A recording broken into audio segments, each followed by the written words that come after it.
Bonjour tout le monde, alors aujourd'hui j'avais envie de partager avec vous un coup de cœur que j'ai eu pour un livre qui sort mardi, donc il faudra patienter encore un petit peu. Il s'agit du nouveau livre de Mario Alonso, Femme de cabane, qui paraîtra donc aux éditions Court Toujours. Voilà, je vous montre comme d'habitude la très belle couverture qu'il nous offre. Si vous êtes des habitués de la librairie, vous avez reconnu la collection. C'est la collection La vie rêvée des choses. Cette collection où les éditions Court Toujours demandent à un auteur de s'emparer d'un objet pour notre plus grand plaisir, pour qu'il rédige une fiction, nous raconte une histoire autour de cet objet. Et là, vous l'aurez compris, Mario Alonso donc s'empare de la cabane. Il nous transporte sur la côte atlantique. On va suivre le destin d'une femme, son histoire. En fait, au début, elle est couturière. Hein. Elle crée des robes de mariée dans sa cabane. Mais bon, voilà, les affaires ne sont pas florissantes et elle doit trouver un autre travail. Et c'est une autre cabane qui va l'accueillir, une cabane ostréicole. Donc, elle va s'occuper des huîtres qui ont été ramassées, elle va les laver, les trier, les ranger, les mettre en bourriche. Elle découvre un métier très dur physiquement, les mains sont mises à rude épreuve, il est parfois difficile de supporter l'odeur qui règne dans cette cabane, mais elle découvre aussi le travail en équipe avec les autres femmes. Et pendant que les hommes sont en mer, elle s'occupe des huîtres. Mais un jour, il y a un événement qui va se passer, qui va tout chambouler dans leur quotidien. La mère se retire complètement et ne revient pas.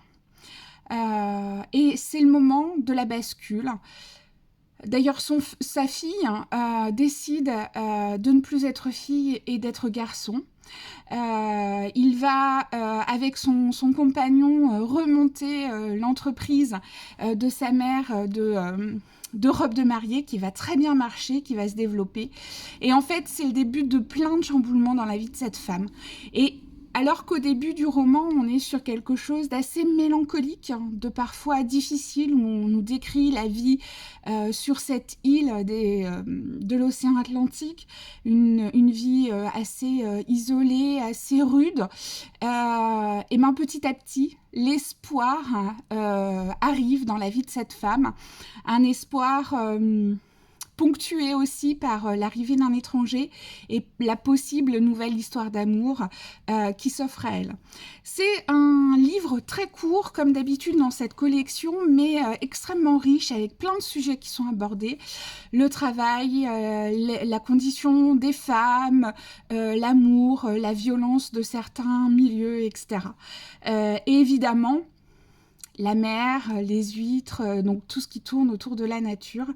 Moi, c'est un roman que j'ai beaucoup aimé, déjà par le style voulu de l'auteur, puisqu'il est rédigé en vers libre. C'est quelque chose de très poétique, de très sensible. Donc voilà, donc je ne saurais trop vous recommander de lire le nouveau livre de Mario Alonso, Femme de cabane. Et on a la chance de recevoir Mario jeudi prochain à 19h à la librairie pour une rencontre suivie d'une séance de dédicace. Donc ne ratez pas ce moment, l'occasion d'échanger avec lui sur ce nouveau livre et tous les sujets qu'il compose.